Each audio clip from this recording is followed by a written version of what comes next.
At the end of the day, days like this, it's just when people talk more about mental health and talk more about things that they can do when they struggle with mental health.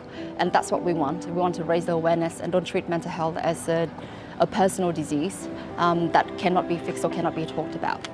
Sometimes it's just in the fact that somebody asking them a question, they feel that they are seen and they are heard and that somebody actually cares about their stories.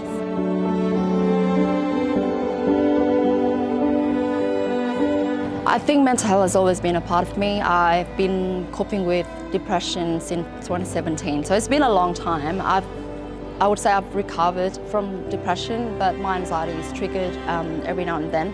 And we had a very sad case of a student who struggled with mental health and decided to hurt himself. So I understand how hard it is for somebody to come out and feel that they belong to somebody or they feel heard. It was absolutely devastating to have a student decide to take that route, and the class was a very close-knit class. He was an integral part of the class. I'd say he was the leader in the class, and there were no signs. Absolutely, it was like deeply shocking because there just were no signs that that's where he was at and that that was his only option.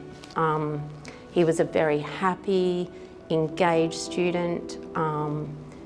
You know, his peers really loved him. He would help everyone. He didn't miss class.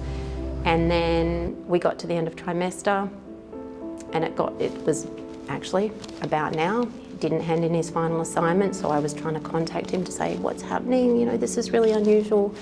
And then a few days later, I found out that that had happened.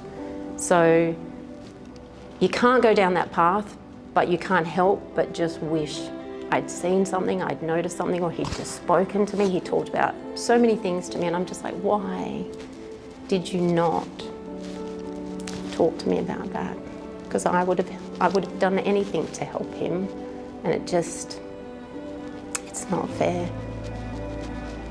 It is not fair. No, and the world is so much worse off without him. It really is. He was such a wonderful person. And it's not okay. And we need to check in with each other. And all I can say is, please, if you're having problems, talk to someone, please. Please let them know. So even if they don't ask, just say, I'm not okay. And that's all you have to say. And someone will help you.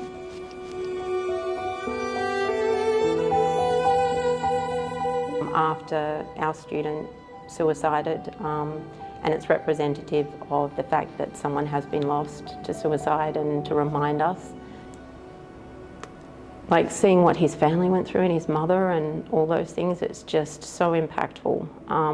And we need to talk about it, and we need to normalise mental health.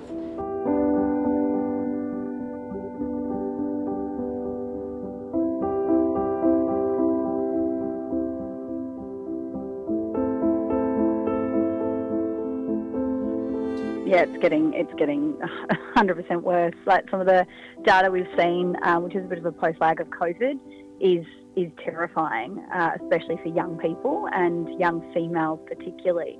So we've seen about a 20% jump in youth mental health illness in less than 10 years. So despite the fact that there's more awareness, despite the fact that there's more education, mental health for young people is deteriorating. So I have huge concerns for our youth, 100%.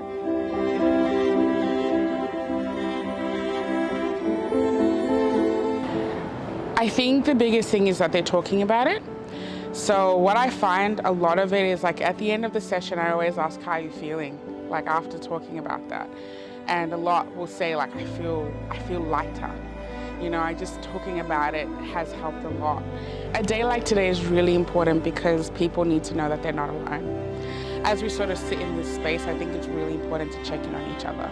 You know, check in with yourself as well. Like, am I okay? Like, what am I doing that I can do to look after myself? Like, what can I do this week to make sure that, you know, I'm having a great time and my friends and my family are having a really good time as well.